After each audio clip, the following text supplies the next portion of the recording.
زین العابدین کا وہ بڑا خوبصورت واقعہ ہے کہ بادشاہ وقت ہشام بن عبد الملک بیت اللہ شریف میں عمرے کے لیے آیا یا حج کے لیے آیا۔ اب جب وہ بیت اللہ شریف میں آیا اس نے طواف کیا۔ اب طواف کرنے کے بعد اس نے ارادہ کیا، وقت کا بادشاہ ہے اور وہ بادشاہت جو تھی اس وقت کی آپ اندازہ کر سکتے ہیں، موجودہ سعودی عرب کا سارا علاقہ، یمن کا علاقہ،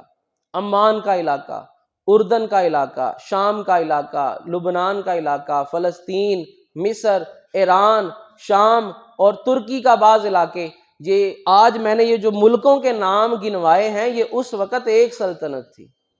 آپ اندازہ کر سکتے ہیں کہ کتنی بڑی سلطنت کے وہ مالک تھے۔ لیکن حضرت امام زین العابدین رضی اللہ تعالیٰ عنہ آپ بھی موجود تھے۔ اب ہشام بن عبد الملک بادشاہ وقت اس نے ارادہ کیا کہ میں حجر اسود کو بوسہ دے لوں، اور آپ کو پتہ ہے حجر اسود پر رش ہوتا ہے، لوگ بوسہ دینے کے لیے ایک دوسرے کو وہاں پر دھکے بھی ہوتے ہیں، اور ہر بندہ کوشش کرتا ہے کہ میں اس کا بوسہ لے لوں۔ وہ ایک الگ معاملہ ہے کہ آج اگر کوئی شاہی خاندان کا بندہ کسی ملک کا مسلمان وزیر اعظم صدر آ جائے تو سپاہیوں کے ذریعے سے وہ رستہ خالی کروا لیتے ہیں، وہ اس کے لیے بیت اللہ کا دروازہ بھی کھول دیتے ہیں۔ تو بیت اللہ کے اندر چلے جانا یہ سعادت تو ہے، لیکن اس کا مطلب یہ نہیں ہے کہ اگر وقت کا کوئی ظالم حکمران بیت اللہ کے اندر سے ہو کر آ گیا ہے تو اب سارے اس کے ظلم معاف ہو جائیں گے یا جو مرضی کرتا رہے۔ یہ بعض اوقات ہم دفاع کے لیے یہ بھی بات کرتے ہیں جی فلاں بیت اللہ کے کعبے کے اندر سے ہو کر آیا ہے۔ بھئی اگر دل صاف نہ ہو، اللہ کی مخلوق پر ظلم کرنے والا ہو، وہ کہیں سے بھی ہو کر آ جائے اللہ اس کو معاف نہیں کرے گا جب تک کہ اپنے اس ظلم سے توبہ نہ کرے گا، جب تک کہ اپنے اس ظلم کا ازالہ نہیں کرے گا۔ تو اب وہ بادشاہ تھا، حجر اسود کا بوسہ لینے کے لیے گیا، اس کو بھی دھکے پڑے اور بوسہ نہیں لے سکا۔ تھک کے اس نے کہا ایک کرسی لے کر آؤ، میں تھک گیا ہوں۔ وہ کرسی لے کر بیٹھا، تھوڑی دیر میں ایک شخص آیا، اور جب وہ شخص حجر اسود کے قریب ہوا، اب وہ لوگ جو ایک دوسرے کے لیے لڑ رہے تھے ایک دوسرے کے ساتھ کہ میں نے حجر اسود کا بوسہ لینا ہے، وہ سارے پیچھے ہو گئے۔ وہ شخص، وہ نوجوان، وہ تنہا آگے گیا، اس نے حجر اسود کا بوسہ لیا، اور جب بوسہ لے کر سائیڈ پر ہوا تو لوگ پھر لڑنا شروع ہو گئے حجر اسود کا بوسہ لینے کے لیے۔ اب بادشاہ بیٹھا یہ منظر دیکھ رہا ہے، جو دھکے کھا کر باہر پیچھے کرسی پر بیٹھا ہوا ہے۔ اس نے کہا یہ کون سا بندہ ہے، میں آگے گیا ہوں، مجھے دیکھ کر بھی کسی نے رستہ نہیں دیا، میں جب آگے ہوا ہوں تو بادشاہ کو دیکھ کر بھی کسی نے رستہ نہیں چھوڑا، اور مجھے موقع نہیں مل سکا حجر اسود کے بوسے کا، اور یہ بندہ آیا ہے اس نے کچھ کہا بھی نہیں ہے مجھے جگہ دو، اور سب نے جگہ چھوڑ دی۔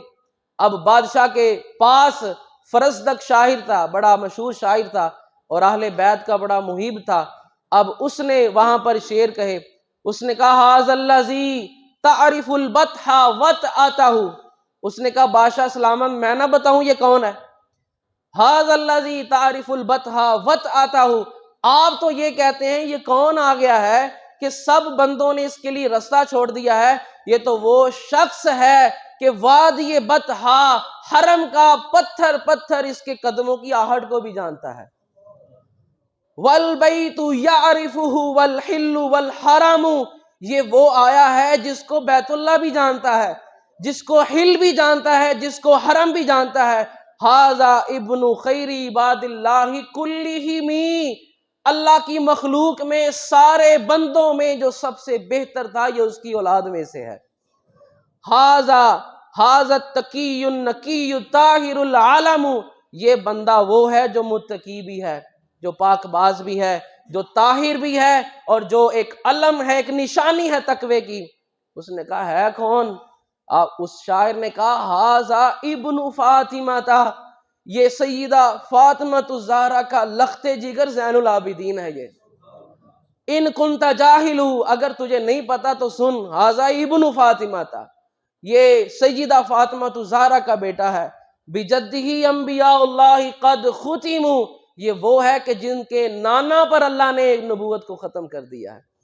تو کہتا ہے کہ لوگ اس کو جانتے ہیں، اس کو تو حرم کا ذرہ ذرہ جانتا ہے، اس کے قدموں کی آہٹ کو تو حرم بھی جانتا ہے، اور ان کی عزت، جس کی عزت کے لیے رب نے، جن کے گھر کی عزت کے لیے رب نے قرآن میں آیتیں نازل کی ہوئی ہیں، کیا وہ پتھر جو ان کے نانا کو کہتے تھے الصلاۃ والسلام علیک یا رسول اللہ، ان پتھروں کو اگر ان کے نانا کا پتہ تھا تو آل کا نہیں پتہ ہوگا۔ یہ رب نے مقام حضور کی آل کو عطا فرمایا۔ اور امام زین العابدین رضی اللہ تعالیٰ عنہ کی کیا شان ہے، انشاءاللہ العزیز کسی وقت ان پر بھی، ان کے موضوع پر، ان کی حالات پر، سیرت پر بھی بیان ہوگا۔ اللہ رب العزت کی بارگاہ میں دعا ہے رب تعالی ہمیں آقا علیہ الصلوۃ والسلام کی آل کی محبت، جس طرح کے محبت کرنے کا حق ہے اس طرح محبت کرنے کی توفیق عطا فرمائے۔